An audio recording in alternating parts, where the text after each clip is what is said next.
नमस्कार, बहुत स्वागत है आप सभी का। आप देख रहे हैं न्यूज इंडिया और आपके साथ मैं हूं मनीषा शर्मा। तो आज बिहार चुनाव में भाई वर्सेस भाई के बारे में बात करने वाले हैं, क्योंकि बिहार विधानसभा चुनाव से पहले लालू प्रसाद यादव के दोनों लाल आमने सामने हैं। अब बिहार चुनाव भाई वर्सेस भाई का हो चला है। पार्टी और परिवार से निकाले जाने के बाद तेजप्रताप राजनीति में सक्रिय और एक्टिव नजर आ रहे हैं। चुनाव से पहले पार्टी और परिवार से निकाले जाने के बाद तेजप्रताप यादव के सियासी भविष्य को लेकर कई अहम सवाल खड़े हो रहे थे, लेकिन तेजप्रताप यादव ने महुआ विधानसभा सीट से निर्दलीय चुनाव लड़ने का ऐलान किया तो राजनीतिक पार्टियों और लालू परिवार में खलबली की स्थिति मच गई। इस बीच दरअसल तेजप्रताप यादव ने महुआ विधानसभा क्षेत्र में अपने चुनावी प्रचार अभियान की शुरुआत कर दी है। पटना से 50 से 60 गाड़ियों के काफिले के साथ वो महुआ पहुंचे और एक जनसभा को संबोधित किया। इस जनसभा में तेजप्रताप यादव खुद को लालू से जोड़ते हुए यहां तक ये कह देते हैं कि मुझे जिताना, इसका मतलब लालू को जिताना है। तेजप्रताप यादव ने कहा कि मेरे अंदर लालू यादव का खून है, हम आपको जिताइएगा, आप हमको जिताइएगा तो लालू यादव के हाथ को मजबूत करेंगे। तो लालू के परिवार में सियासी बारिश को लेकर कैसे जंग छिड़ी हुई है, दरअसल ये काफी दिलचस्प हो गया है। कैसे तेजप्रताप तेजस्वी की राह में मुसीबत बन रहे हैं? क्या तेजप्रताप आरजेडी की लुटिया डुबो देंगे या फिर खुद के लिए नई राजनीतिक मुसीबत खड़ी करने वाले हैं? इसी पर हम करेंगे चर्चा। हमारे साथ कुछ खास मेहमान भी जुड़ेंगे, लेकिन उससे पहले आपको सुनवा देते हैं तेजप्रताप यादव का वो बयान जिसने लालू यादव के परिवार में घमासान मचा दिया है। कोई बायोलॉजी के चक्कर में नहीं, आप देख लीजिए कि सामाजिक न्याय का मेरे रंग में किसका खून है, लालू यादव का खून है। तो आप समझिए कि अगर हमको जिताते हैं तो लालू यादव को आप जिताने का काम कीजिएगा। तो तेजप्रताप यादव ने भाई तेजस्वी यादव को एक चैलेंज भी दिया है, खुली चुनौती दी है। तेजस्वी यादव ने कहा है कि आप अर्जुन हैं, अर्जुन ही बने रहिए। तेजप्रताप यादव ने पलटवार करते हुए कहा कि तेजस्वी अगर कृष्ण हैं तो वो मुरली बजाकर दिखाएं, फिर क्लियर होगा कि कौन अर्जुन और कौन कृष्ण है। अगर तेजस्वी बोल रहा है कि हम अर्जुन है तो तेजस्वी तो मुरली बजा के दिखाए, तेजस्वी तो मान जाए कि हम अर्जुन है और कृष्ण है। तो वहीं तेजप्रताप ने जनसभा में महुआ के मौजूदा आरजेडी विधायक मुकेश रोशन को बहरूपिया बता दिया। उनका ये कहना है कि वो रोने में बहुत तेज है। जब आप लोगों के पास रोने आएगा तो झुनझुना देकर विदा कर दीजिएगा। सुनिए। यहाँ पर बहुत सारा बायोलॉजिया घूम रहा है कि बच्चा के तरह रोने लगता है, बच्चा के तरह रोने लगता है। तो जब भी वो रोए बायोलॉजिया तो उस बायोलॉजिया को झुनझुना दे दीजिए, झुनझुना बजे। इसलिए कोई बायोलॉजिया के चक्कर में नहीं। आप देख लीजिए सामाजिक न्याय का मेरे रंग में किसका खून है, लालू यादव का खून है। तो आप समझिए कि अगर हमको जिताते हैं तो लालू यादव को जिताने का काम कीजिएगा। बहुत बहुत आप उसको प्रेम, आशीर्वाद और सभी माताएं बहनें को, सभी लोगों को प्रणाम करने का काम करते हैं। सभी लोग आगे बढ़ करके एक बार हमारे साथ एक मौका देने का काम कीजिएगा।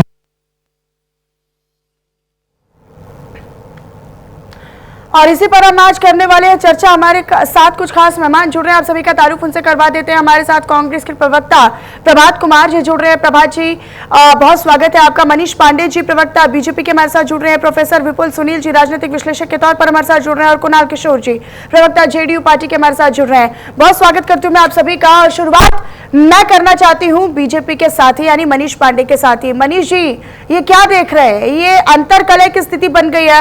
और सबसे पहले तो मैं आपका वक्तव्य चाहती हूं, क्योंकि अभी तक हम देख रहे थे कि हरी टोपी में तेजप्रताप यादव कहीं पर भी जाते थे तो नजर आते थे। अब तो उनके बगावती सुर के साथ साथ टोपी का रंग भी बदल गया बिहार में। देखिए, ये बिल्कुल स्वाभाविक है, कोई आश्चर्य की बात नहीं है। एक परिवार के अपने विरासत के उत्तराधिकारी की लड़ाई है। इसलिए इससे दूसरे दलों को तो कोई मतलब नहीं है। लेकिन जब राजनीतिक बात आएगी, जब सार्वजनिक क्षेत्र की बात आएगी तो वह विषय तो बनेगा ही। और निश्चित रूप से आपने जो अपना आज हेडलाइन बनाया है भाई वर्सेस भाई, पूरी तरीके से यह भाई वर्सेस भाई ही है। देखिए ऐसा है कि लालू प्रसाद जी के दुर्भाग्य से दो बेटे हैं। एक बेटे होते तो यह विषय आता नहीं, लेकिन दो बेटे हैं और दोनों में लालू जी का स्वरूप है। अब तेज प्रताप को अगर आप देखेंगे तो तेज प्रताप वो 90 के दौर वाले तेज प्रताप लालू जी का झलक मिलता है। बिल्कुल बोलने का वही अंदाज, सारा चीज सब सारा। लेकिन उसके बाद 90 के बाद 95 से आप देखेंगे तो जो भ्रष्टाचार का दौर शुरू हुआ था वो तेज प्रताप में आपको नहीं दिखेगा, वो आपको दिखेगा तेजस्वी में दिखेगा। वहां तेज प्रताप बिल्कुल इनोसेंट दिखते हैं, वहां पर उनकी कोई संलिप्तता नहीं दिखती।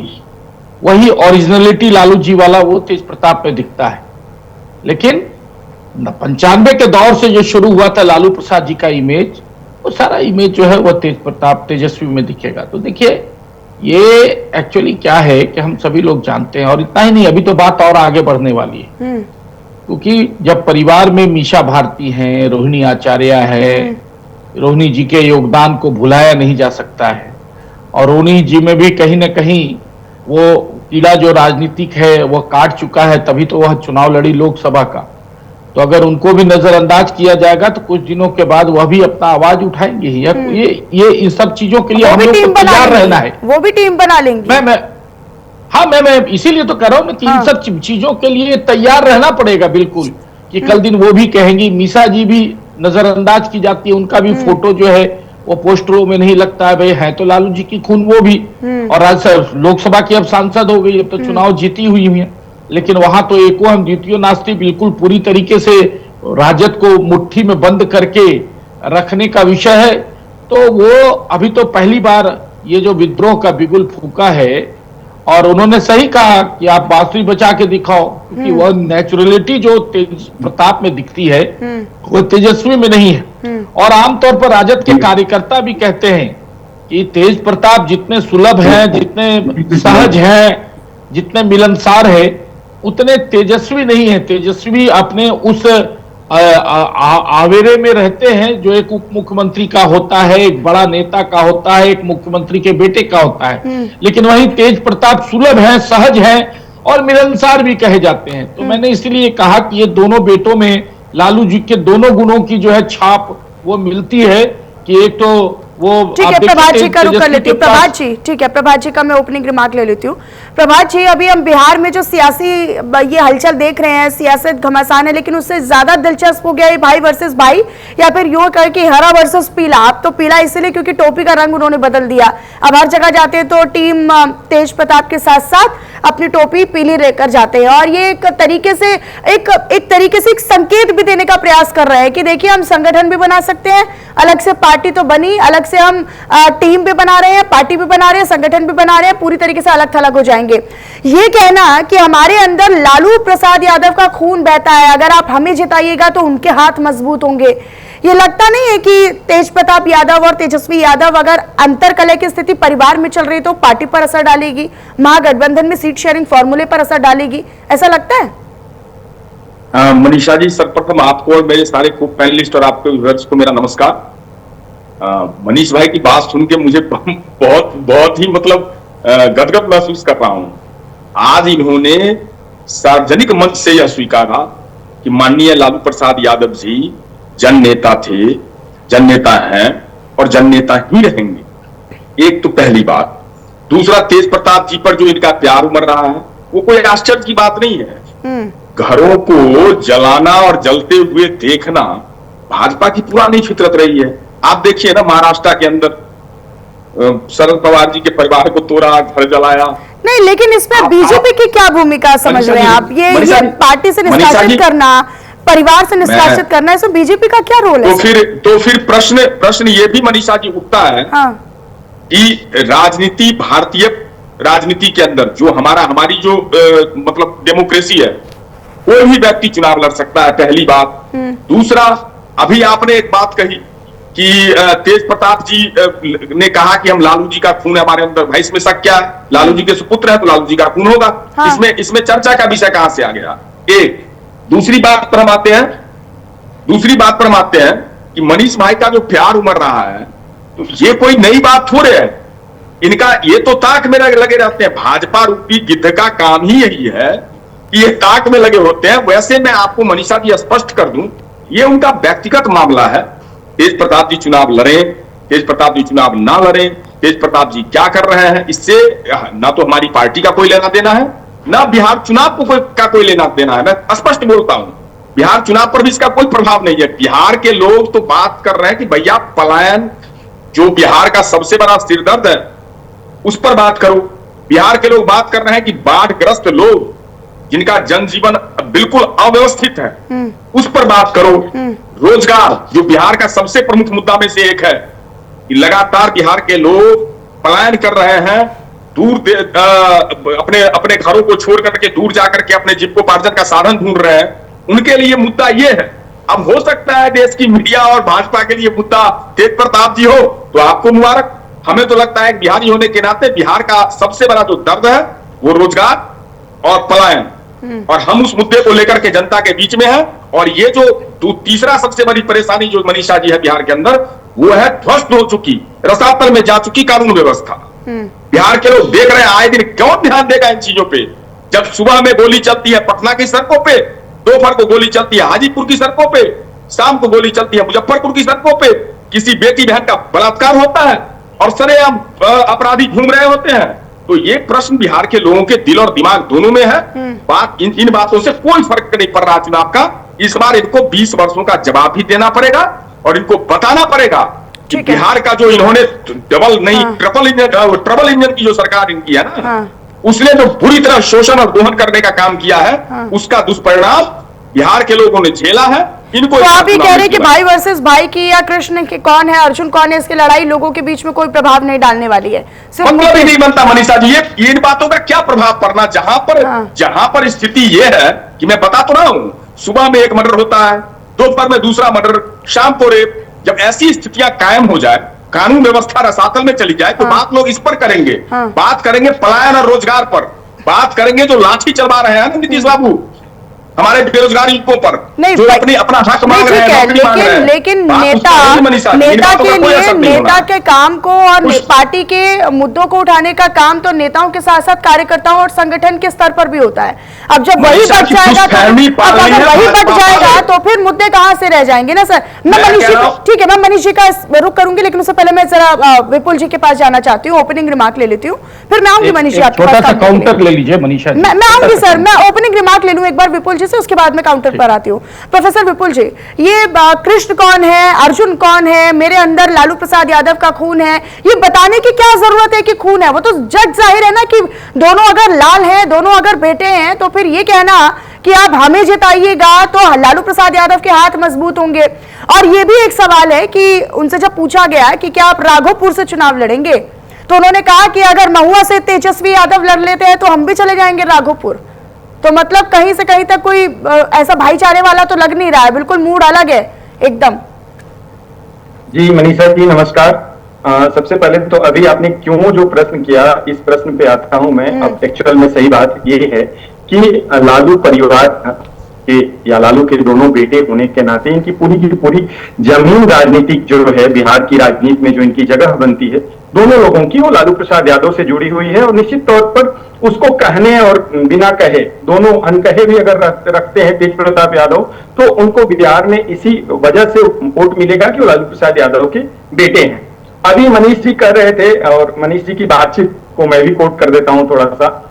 मनीष जी को सुनते हुए बड़ा थोड़ा सा सुखद आश्चर्य हो रहा था कि मनीष जी तेज प्रताप यादव की को लेकर के जो उनको उनकी महानता, उनको जो उनका एक चरित्र बहुत बढ़िया सा बना रहे थे, और उसी में लगे हाथ उन्होंने कह दिया कि लालू प्रसाद यादव का 90 से 95 तक का जो व्यक्तित्व था वो दिखता है। निश्चित तौर पर बोलने चालने रंग ढंग जो है और जो अदायगी है उनकी, कहते हैं कि एक्ट जैसा करते हैं तेज प्रताप जी, उसमें लालू प्रसाद जी की छवि जरूर दिखती है, लेकिन लालू प्रसाद यादव का कद नहीं मिला है तेज प्रताप यादव को।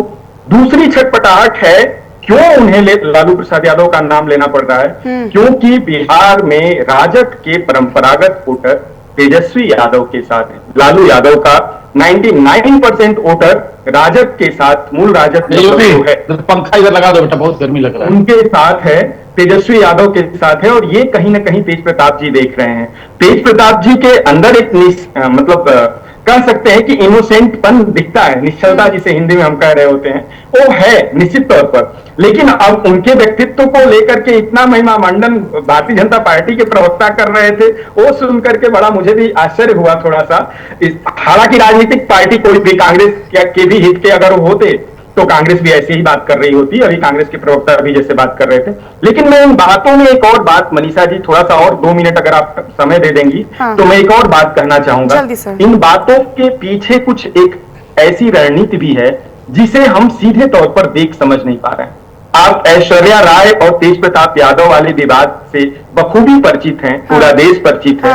और मुझे लगता है कि ये लालू प्रसाद यादव, राबड़ी यादव या लालू परिवार, तेजस्वी यादव, ये सब लोग मिल करके एक षड्यंत्र इन्होंने रचा है कि उसमें एलुमनी जो देनी होती है उससे बचा जाए, या उस केस को कैसे मतलब उस केस से लालू प्रसाद यादव की संपत्ति का एक बड़ा हिस्सा जिसमें बनता है वो न जा पाए। मुझे लगता है कि रणनीतिक तौर पर ये करके किया गया है, क्योंकि तेज प्रताप यादव के इस वक्तव्य को देखिए कि इसी बहाने अपनी पार्टी, अपनी टीम और अपना संगठन तो बना पाएंगे। इसी बहाने एक वो वारिस के तौर पर मिली हुई संपत्ति से हटकर अगर वो अपने जमीनी स्तर पर उतरेंगे तो चलिए कोई भी वजह रही, लेकिन राजनीतिक तौर पर तो छोटा मोटा फायदा मिल ही जाएगा अभी। लेकिन ये चुनाव के बाद पता चलेगा। 1.5 मिनट और मुझे लगेगा, 1.5 मिनट मेरी बात पूरी हो जाने दीजिए। जल्दी मनीषा जी, मैं एक बात किस तरफ इशारा कर रहा हूं उसको समझिए। देखिए, वंशवादी राजनीति में बहुत सीधी बात कही जा रही थी कि वंशवादी राजनीति में अगर उत्तराधिकारी 2 से 1 से अधिक व्यक्ति होता है तो टकराहट होती ही होती है। आप इस देश के इतिहास को उठा करके देख लीजिए। और मैं आने वाले समय के लिए कांग्रेस के प्रवक्ता हो सकता है मुझसे नाराज हूं, मैं आने वाले समय में कह देता हूं आपको इस मंच से, आने वाले समय में आप भी पत्रकारिता में रहेंगे, देखिएगा कांग्रेस के भीतर भी ये अकुलाहट आएगी। प्रियंका गांधी बढेरा का कद बढ़ते हुए जैसे नजर आ रहा है, एक दिन ऐसा आएगा, सोनिया जी के रहते रहते संभव नहीं होगा, लेकिन एक दिन ऐसा आएगा कि राहुल भी बहुत पीछे जा सकते हैं और प्रियंका की भी आकांक्षा बढ़ सकती है। तो ये वंशवादी राजनीति के तहत ये है। उत्तर प्रदेश में कुणाल किशोर जी का रुख लेती हूँ। सर, मेरे पास समय का अभाव है, मुझे सभी का ओपनिंग रिमार्क भी लेना होगा। मेरी बात पूरी नहीं हुई लेकिन सर प्लीज आप समझ सकते हैं, मेरे पास समय का अभाव है सर प्लीज, मेरे पास समय का अभाव है, वरना मैं पूरी बात सुनती हूँ हर बार आपकी। कुणाल जी, ये जो आरजेडी के भीतर भाई वर्सेस भाई की लड़ाई चल रही है, आपको लगता है कि व्यक्तिगत तौर पर या फिर राजनीतिक तौर पर फायदा होने वाला है गठबंधन का, आपका एनडीए का, जेडीयू का? मनीषा जी नमस्कार, सभी पैनलिस्ट साथियों को भी नमस्कार। देखिए, जदयू किसी भी पारिवारिक मुद्दे पर अपना पक्ष नहीं रखती है, लेकिन यह मामला पारिवारिक नहीं है, एक राजनीतिक मुद्दा है। राजनीतिक मुद्दा इसलिए भी है क्योंकि लालू प्रसाद यादव जी अपने आप को सामाजिक न्याय के पुरोधा माने जाते हैं, कहे जाते हैं। उनके समर्थक उन्हें सामाजिक न्याय के पुरोधा कहते हैं। और जब सामाजिक न्याय के पुरोधा के घर में पारिवारिक न्याय नहीं हो, बड़ा बेटा को कानूनी तौर पे छोटा बेटा दिखाया जाए, बड़े बेटे के हक हुकूक को मार लिया जाए, बड़े बेटे के राजनीतिक कद को कम कर दिया जाए और एक ट्वीट के सहारे उसे परिवार और पार्टी से अलग कर दिया जाए, तो निश्चित तौर पर यह विमर्श का मामला बनता है। और विमर्श होना भी चाहिए इसलिए क्योंकि जो व्यक्ति ये कहता हो कि हम बिहार को आवाज दिए, वो अपने बेटे का आवाज दबा रहे हैं। वो एक व्यक्ति जो कहता हो कि हमने अकलियतों को आवाज दिया, वो अपने घर के बड़े बेटे की आवाज को दबा रहे हैं। यह एक ऐसा मुद्दा बनता जा रहा है जिसका जवाब बिहार की 13 करोड़ आबादी को भी चाहिए होगा कि आखिर किस आधार पर लालू प्रसाद जी अपने आप को सामाजिक न्याय के पुरोधा करते हैं। और अगर यही उनका आधार है तो इस आधार पर बिहार का कैसा वो विकास करेंगे, कल को किस प्रकार से अलग अलग लोगों के बीच में वो न्याय करेंगे। तो निश्चित तौर पे हमारी पार्टी की पूरी नजर है। और मैं तो तेज प्रताप यादव जी को एक विजिल ब्लोअर के तौर पे ही देखता हूँ। तेज प्रताप यादव जी ने कहा है कि ट्वीट लालू जी ने नहीं किया है, यानी स्पष्ट उनका आरोप है कि तेजस्वी यादव जी ने ट्वीट करके इन्हें परिवार और पार्टी से अलग करने का प्रयास किया है। तेज प्रताप जी ने कहा है कि वही कुछ लोग जयचंद के रूप में हमारे पार्टी में हैं।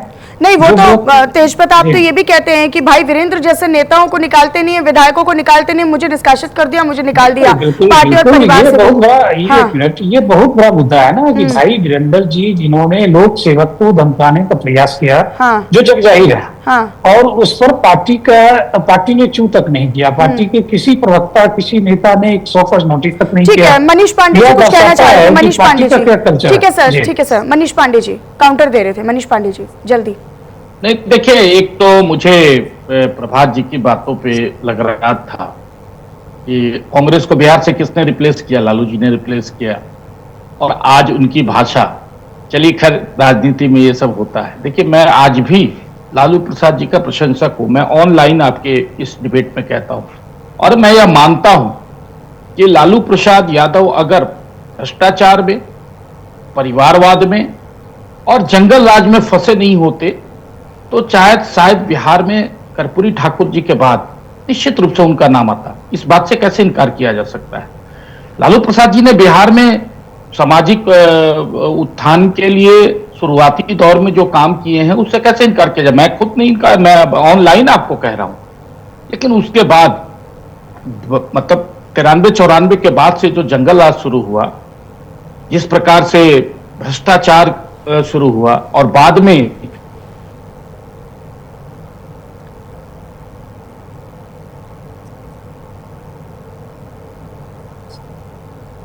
चलिए, मुझे लगता है शायद नेटवर्क इशू हो गए हैं। ठीक है, इसी के साथ मैं कहीं ना कहीं मैं नाम भूल रहा हूं उनको, सुभाष यादव को।